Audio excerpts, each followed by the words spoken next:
আসসালামু আলাইকুম এভরিওয়ান। আমরা এখন কথা বলতেছি এই পেয়ারা মালিকের সাথে, যে এখানে সুন্দর করে পেয়ারা চাষ করছে। আপনি একটু বলেন কিভাবে কিভাবে আপনি চারা সংগ্রহ করলেন বা কিভাবে আপনি উদ্যোক্তা হলেন, একটু বলেন। তবে মূলত আমার উদ্যোগটা হলো ইউটিউব দেখে, আপনার ঝিনাইদহ যে একটা ইউটিউব ভিডিও দেখে পরে ওখান থেকে আর কি উদ্যোগ নেওয়া। পরে আপনি চারা ওখান থেকে আমি সংগ্রহ করছি, ওখান থেকে সংগ্রহ করে ভাই লাগানো আর কি। আপনার এই চারার বয়স, গাছের বয়স কত? গাছের বয়স হলো আপনার 13 মাস। 13 মাসে ফলন ধরছে। ফলন 4 মাস লাগানোর পর থেকে, কিন্তু আমি 4 মাস পরে ফল রাখি। আপনি এখানে মানে মোট কতগুলো চারা মানে রোপণ করছিলেন? এখানে আপনার চারা আছে 1700 মাস। মোটামুটি কীরকম খরচ হয়েছে? খরচ হলো আপনার 7 লাখ প্লাস।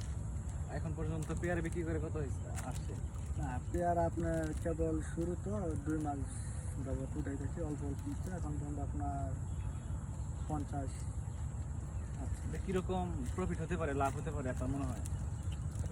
ইনশাল্লাহ গাছ যদি আল্লাহ তালা যদি ফলন দেয়, গাছ যদি গ্রোথ ভালো থাকে, মোটামুটি ভালো আসবে আর কি। ঠিক আছে এভরিওয়ান, আপনারা শুনতে পারলেন।